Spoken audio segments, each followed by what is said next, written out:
I'm sharing an experience of mine, in hopes that maybe other people have had the same thing happen to them and have more knowledge of what it is.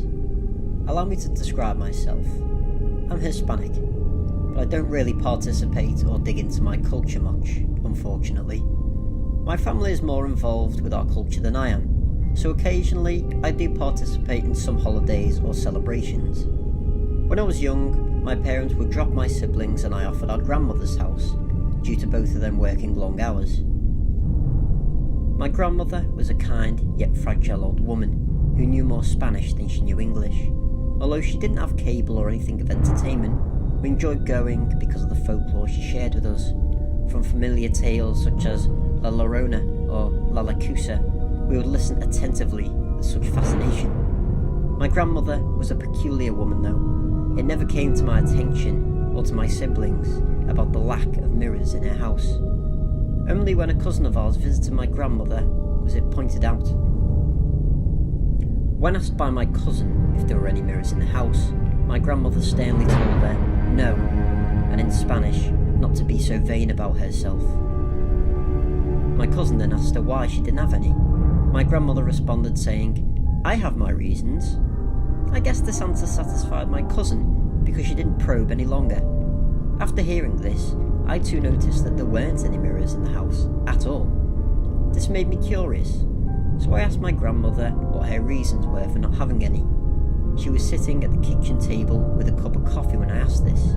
I still remember the look she gave me when I asked. "Mijo," she said, "listen to me and don't forget what I'm about to tell you. There is an evil thing that lives in the mirror. It can't be a mirror in any place. It's always there waiting, but you'll never see it. It shows itself when it sees something that it likes, and when that happens, it comes out of the mirror to take whatever it is." As she said this, my skin broke out in goosebumps, and the room suddenly felt a lot colder than it was. I've said before, I've listened to my grandmother tell other stories and folklore, but none of them were like this. My grandmother looked serious, and her tone was very stern. I realised that this wasn't a story, but a warning. "How do you know that?" I asked her. For a second she stared into space and seemed to daze off. Then she focused her eyes on me and said, "Go play with your brother and sister, Andale." I began to protest and was demanding an answer. She told me to behave and took off her sandal. Upon seeing that, I immediately ran away from the kitchen and out of the screen door to the front yard where my siblings were playing. After that, it seemed to escape my mind and I never brought it up again with my grandmother. Unfortunately, I'll never get an answer to how my grandmother knew about such a thing, as she had passed away when I was 11. I want to say that maybe it was just another piece of folklore that she had been told to her before, but I know now that this isn't the case. Earlier tonight I was brushing my teeth in my bathroom and was just about finished. My sink is located right next to the door along with the light switch. I have a habit of turning off the light before exiting the bathroom, leaving me in darkness for a second or two. Nothing out of the ordinary has happened before, until tonight. I turned off the light as usual and was about to exit, when something in front of me caught my eye. In the darkness, I saw a faintly illuminated face in the reflection of my mirror. I was immediately startled and quickly turned the light on. There was nothing but my terrified reflection. I felt a sense of confusion, because I could have sworn that there was something there. So I chalked it up to being nothing and proceeded to turn the light off again. I saw it more clearly this time. I had only the light off for maybe 2 seconds or so, but believe me when I say this, the faintly illuminated face resembled a woman's face. The eye socket seemed dark and deep, with no eyes. The face was emotionless at first. Then suddenly, it formed a huge grin. I immediately turned the light on and ran out of the restroom, stumbled into the hallway and into my bedroom, where I proceeded to lock my door and jump into my bed, covering myself with my blanket. I know what you're thinking. Why didn't I just run out of the house or go to the kitchen to grab a knife or something? Well, understand, I was scared out of my mind and acted on impulse.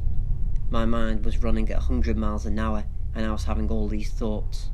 I thought about calling the police and saying there was someone in my house, but I was too scared to uncover myself at the time.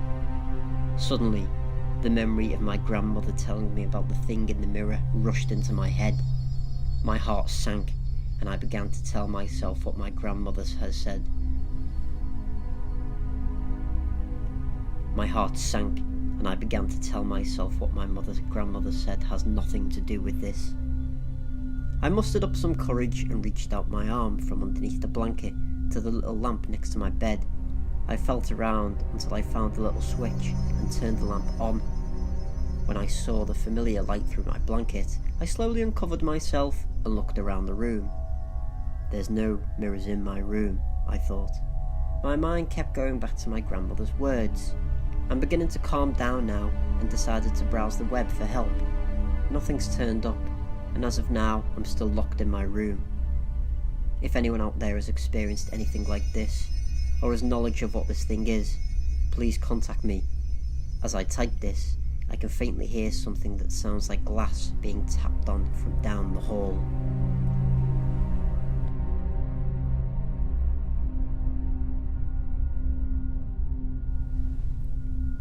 I bought my MacBook Air second-hand from some old lady and factory reset it as soon as I got home. I've had it for about 4 years. It's never given me a problem. However, it gets a little slow sometimes, especially when I have too much shit on my computer and the storage gets a little low. I've dealt with doing a cull of my useless old stuff every 6 months or so, and it's never been a problem. It's always nice to take a trip down memory lane, even if it is only a couple of months ago, and see what I was into at the time. For example, a couple of months ago, I got back into Wizard 101 that I used to play with my friend when we were kids. On my latest cull, I was searching through my computer, looking for things I don't use anymore, when I stumbled across the users folder. There was the usual my user, James, and shared, which I see every time. However, there was one called Adam this time. I was very confused, as I don't know anyone named Adam, let alone someone who might ever have access to my computer. Confused, I opened the folder, only to find there was literally nothing in it, although it was created May the 8th, 2018. I thought to myself what this could be. It didn't have any explanation, but I thought there has to be a logical reason, and at the end of the day, it didn't really matter where it came from because there was nothing in the folder, so I promptly deleted it and forgot all about it. Last week, however, 3 months after first discovering the Adam folder, I stumbled upon it again while looking for my resume to apply for universities for the new semester. I opened it up expecting once again to find nothing. However, there was a document simply titled, "Hello." I was a little freaked out at this stage and tried to open the document. The second I clicked on the document, however, my computer came up with a split second of static, like you'd find on an old TV when you were on an invalid channel, and then the computer went to black and restarted as normal. When it came back on, I immediately went into the users folder to find Adam once again absent, like it never existed. I spent the rest of that night doing research on any similar experiences, to no avail. I once again had no explanation for what was happening. However, this time, I was a little more nervous about the happenings and what was going on.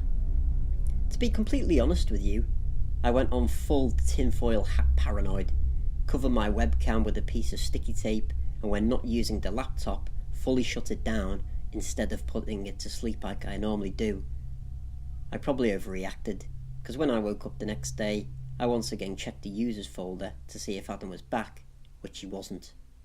I start to question whether the entire ordeal was even real, because I have terrible memory and I sometimes associate dreams with real life, which has been a problem for me in the past. I played it off like I was dreaming and left it at that, until yesterday, when it happened again.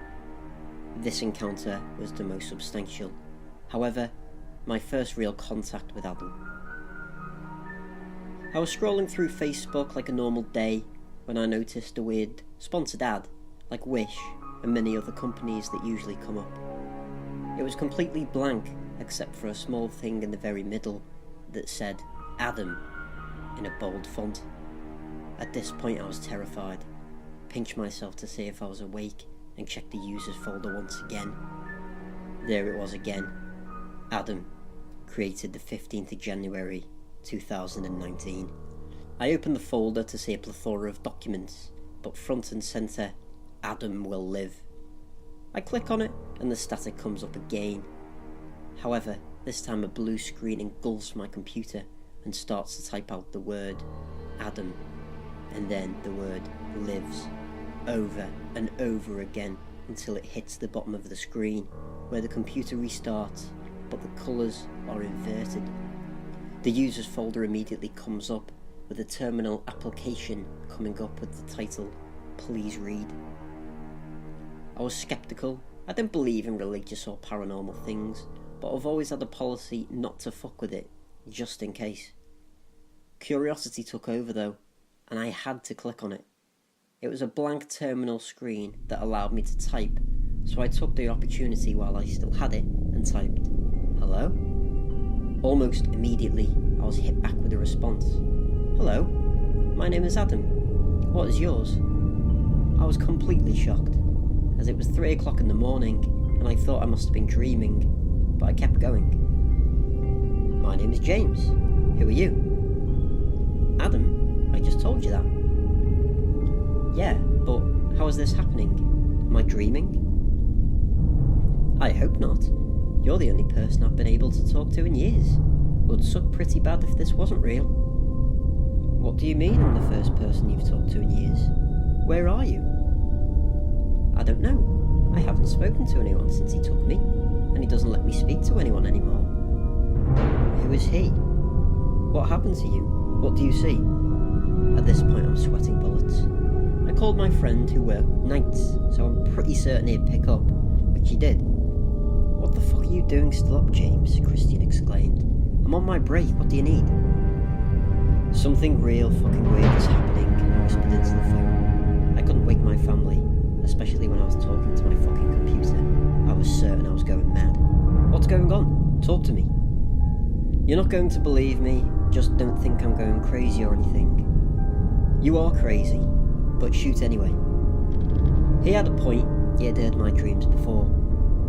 Alright, so I'm talking to my computer, or more so, some guy named Adam. Dude, what are you on about? Go to sleep, dickhead. I'll talk to you tomorrow. No, don't. He hung up. I don't blame him, but this was the last thing that I needed right now. I looked back down at my computer, and it was just lines of text of Adam replying to me. I don't know who it is, but he's been looking after me since my accident. He's a really nice guy, but he doesn't like me talking to other people. He'd be pretty mad if he'd found me talking to you. Hello? Are you still there? James? He's coming. I'll talk to you later. Oh fuck, is he gone? What the fuck is going on? I had so many questions. Hello? Adam? Are you still there? No response. He was gone. All I could think was that I needed some sleep. I woke up this morning to the Adam folder wide open and the same Please Read in the folder. I clicked on it immediately and tried talking to him. Adam, are you there? James, thank God. Are you safe? Talk to me. I don't know. He found out I was talking to you and he's not happy. What was this accident you were talking about? What happened? I don't really remember it.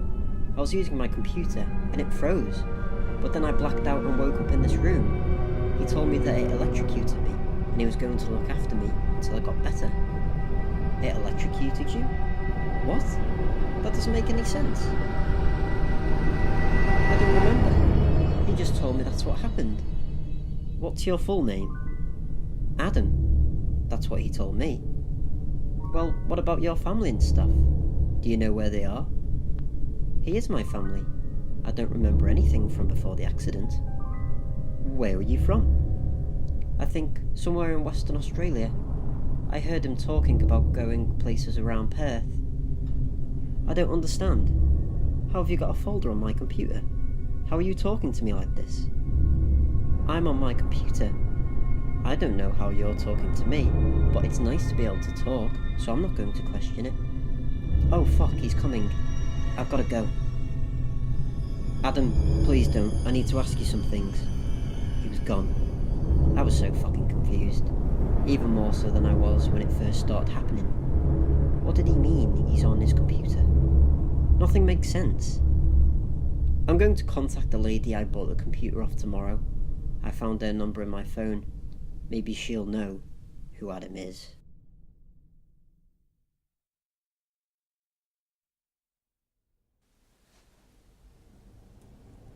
First of all, let me say that I'm a very rational, scientific person.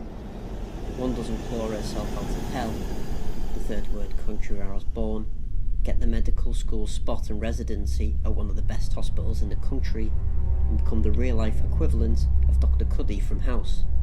By her 40th birthday by being superstitious, believing in the supernatural. I was so proud of myself. My family would never have to scrape by or deliver pizza ever again. This was a real accomplishment, especially since I had my son and daughter so young. They're 18 and 16 now.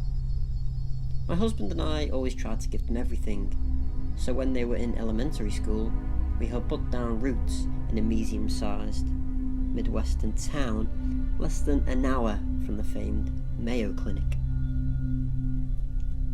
It's a good place to raise the kids, safe, and despite 9/11 and London, the occasional jabs of terrorist, the town really respects me for what I can do.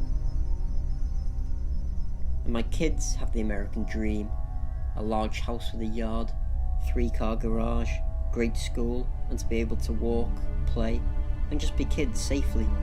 I was such a lonely kid, often left out because my mother had schizophrenia. I wanted them to be able to have friends over, like I never did, and not have to worry about taking care of their families at a young age. Actually, our home became the place to hang out as my daughter got older. She was shy, but then nevertheless managed to be a part of about 5 girls, all sort of misfits, but they looked out for each other and brought my daughter out of her shell. Her best friend even helped my daughter with schoolwork, keeping those grades up enough for college. They almost never went to her friend's house, claiming it wasn't as good as a study environment, and her friend started spending as much time as she could at our house. Always some reason. She didn't have air conditioning at home, my kid needed extra help, they wanted to watch our cable TV, and so on. I didn't mind. She was quiet, polite, and seemed to relax at our house. But I'm not stupid. I saw the anxiety in the girl's face at times, heard the harshness in her mother's voice when she would pick her up. So naturally, I was worried and thought my daughter and her friend were upset about something. When I first heard the most inaudible crying from her behind a closed door one day, it sounded furtive, ashamed, like whoever it was trying to choke it back. I softly cracked the bedroom door, looking in at the two of them. They were absorbed in their class yearbook, heads together. My daughter's almost black hair and her olive skin, a sharp contrast to her friend's ash blonde hair and near translucence. She was so pale. But they seemed perfectly content. Whispering about which boys they thought cute, I asked them if they wanted a snack. They both looked up at me, smiling, but my daughter's friend nervously twisting the hem of her shirt sleeve between her fingers. Still, neither looked as they had been crying. I think my son left his TV on again by mistake, and one of the actresses must have been playing a dramatic scene. I put it out of my mind. I started hearing the crying, off and on, sometimes louder, sometimes softer, but overall becoming just slightly more frequent and noticeable as the months went by. I checked the yard for foxes, coyotes, stray cats. After all, we live near a large wooded park. There were never any animals outside when I would hear the noises. I asked my husband to check for animals as well, and to check the house. Everything was normal, nothing strange or out of place, and I never saw any of my family nor my daughter's friend upset when I heard it. I sat down one evening on my yoga mat, trying to puzzle out this mystery.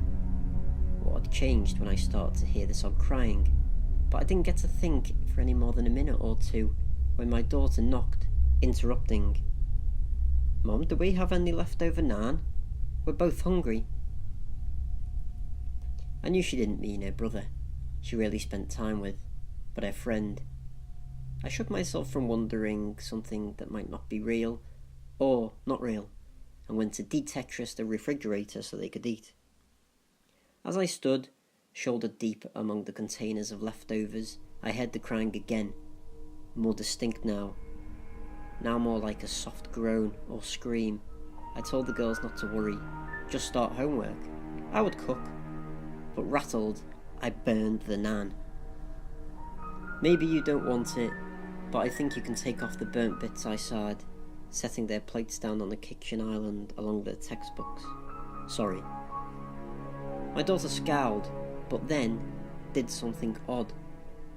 She tore off the least blackened part, then passed it to her friend, who brightened. I casually sat down with them and pretended to read, curious who, after all, likes it burned. This gave me the first good look at my daughter's friend since they were usually disappeared in her room. There were long shadows under her eyes, and an almost haunted look as she ate, which was done at top speed, with her right arm wrapped protectively around her plate as she ate with the other hand. Everything, even the worst burnt parts. Abruptly, I noticed that the phantom crying had become softer, almost unnoticeable again. Within another few minutes, the girls set my daughter to work on the next piece of their homework and walked over to the sink to do their dishes. Casually, I got up and took the pan off the stove, handing it to her. She jumped when I came up behind her, but quickly recovered, thanking me. This was another small, odd thing, so I had to go and pry. Of course, I wasn't going to get involved in another family's business, but maybe I could offer some sort of safety here. "You're welcome. You alright? You look tired, and you were really hungry today." She flushed, well, as much as her star-white complexion would allow, and I heard one soft scream among the crying. Yeah, I'm fine, just tired. And I had to take a test and miss lunch." She was staring at the pan as if it had done her a great personal wrong as she scrubbed, and I noticed that she hadn't rolled her sleeves up to the elbow like one usually does to do the dishes. "Alright, you can talk to me, you know," I said lamely and left it at that. After that day, I was convinced that the weird crying and screams were connected to my daughter's friends somehow. I only heard them when she was in our house. I tried to block them out and help in small ways, because the more I looked, the more I saw unhappiness. I put out a bowl of fruit in the kitchen and said anyone could have as much as they wanted. Gave enough money for both the girls when they wanted to go somewhere, and tried not to snap at my kids in earshot of the girl. She didn't speak our language, but yelling seemed to really frighten her. The sounds got worse, devolved into screams. Despite my efforts, it seemed silly to think that the being could stop them, as I believed the girl was somehow projecting them. How ridiculous is that? As she started to look exhausted, even paler, almost sick, I guess she must have often felt cold too, because even as summer came, I never saw her in shorts or short sleeves. She stopped smiling, and sometimes I would hear her and my daughter whispering, only to cut off the conversation as soon as they heard my footsteps. I had started to wear earplugs to sleep whenever they would stay over, and just now, as I finished copy-pasting this into my browser, it's 4 a.m, the earplugs aren't working, the screams are loud enough to wake the dead, and coming in clearer. It's like a badly tuned radio, but I'm getting a mixture of swear words and pleas for help. There's a light coming through the crack under the door in my daughter's bathroom, but otherwise, the house is totally quiet. I'm afraid to open the door.